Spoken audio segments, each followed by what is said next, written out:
जेठालाल रोते रोते उस मल्टीवर्स के बॉस के पास पहुंचता है, बोलता है आप यहाँ पर क्या कर रहे हैं, आपको तो मैं जानता हूँ। तभी बोलता है हाँ जेठालाल तुम मुझे जानते हो, पर ये मेरा असली शरीर नहीं है, मैं मटका लाल नहीं हूँ। जी हाँ, वो मटका लाल मोहन लाल मटका किंग के रूप में वहां पर था। वो बोलता है मैं मटका लाल नहीं हूँ। जेठालाल उसका हाथ जोड़ने लगता है, बोलता है मटका मोहन भाई मुझे मेरे असली घर चले जाने दो, मैंने आपका क्या बिगाड़ा है, मुझे अपने ग्रह के पास जाना है, मुझे बबीता के साथ नहीं रहना है। आखिर बबीता से मैं अकेले प्यार करता हूँ, पर मेरा असली घर संसार तो दया के साथ। तभी मटका लाल बोलता है नहीं जेठालाल, तुम्हारे उस यूनिवर्स में तुम्हारे साथ ऐसा होना चाहिए ही नहीं था, ये सब यूनिवर्स के नियम खिलाफ है। तभी जेठालाल हाथ जोड़ कर पूछता है आखिर ये यूनिवर्स का नियम है क्या, आप मुझे सब कुछ समझा दीजिए, ऐसे मैं तुम्हें बूढ़ा हो जाऊंगा, आप मुझे सब कुछ बताते जाएं। मटका लाल वह भी बताता है कि तुम ट्रेवल करते जाओ, तुम्हें एक ऐसी जगह पे जाना होगा जहाँ तुम्हारा यूनिवर्स ठीक हो। जेठालाल वहीं पर जाता है और वो एक ऐसी जगह पहुंच जाता है जहाँ उसे भेस बदल कर जाना पड़ता है। वो तभी जाकर वहां पे देख कर कुछ चौंक जाता है। वो पहुंच कर वहां पे देखता है कि उसके बेटे टप्पू की शादी सोनू के साथ हो चुकी है। हाँ, सोनू के साथ दोनों की शादी हो चुकी है और किसी को वहां पर कोई एतराज भी नहीं है, दोनों का बच्चा भी है।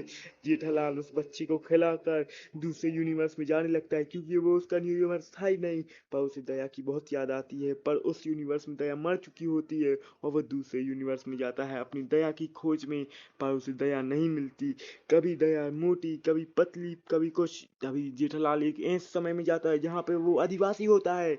वो आदिवासी बन जाता है और दया को ढूंढने लगता है, पर उसे वहाँ अपनी दया नहीं मिलती और वो थक जाता है। वो दया की खोज करने की बहुत कोशिश करता है, पर दया उससे बहुत ही दूर हो चुकी होती है। ये सब मल्टीवर्स के कारण हो रहा होता है। आप लोगों ने पिछली वाली वीडियो नहीं देखी तो देख लेना।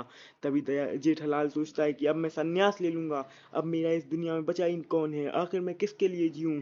और वो सांस लेने की सोचता है, पर तभी उस दया का ख्याल आता है और वो सोचता है आखिर मैं क्यों मरूं, मेरे नसीब में जो है मैं उसे पाकर रहूंगा। और तभी वो कोइंसिडेंटली उसी यूनिवर्स में जाना पहुंच जाता है जहां उसे पहले पहुंचाया गया था। वो पहुंचकर बबीता को देखता है और बहुत ज्यादा खुश हो जाता है। उसे अपने ऊपर विश्वास नहीं हो रहा होता है कि जिस यूनिवर्स में उसे पहुंचना था वो वहां पहुंच चुका है। और वो बहुत ही ज्यादा खुश हो जाता है और बबीता को कस के पकड़ लेता है और बबीता भी उसको कस के पकड़ने लगती है और रोमांटिक हो जाते हैं। तभी बबीता उसको अपनी शादी की एल्बम बताती है और उसमें अपनी फोटो बताती है। तभी वहां पर सोनू आ जाती है और बोलती है मम्मी पापा आप लोग क्या कर रहे हैं। तभी जेठालाल उसको हक करने लगता है और दोनों बहुत ही खुशी खुशी अपनी लाइफ जीने लगते हैं तीनों। जेठालाल बहुत खुश होता है, पर तभी वहाँ पे एक टीवी आती है जिसमें से रोशनी आती है और जेठालाल उसकी तरफ खींचने लगता है। आखिर क्या है वो, क्या जेठालाल फिर से मल्टीवर्स में ट्रेवल करेगा? नेक्स्ट पार्ट जानने के लिए सब्सक्राइब कर लीजिए, चैनल को सब्सक्राइब कर लो प्लीज।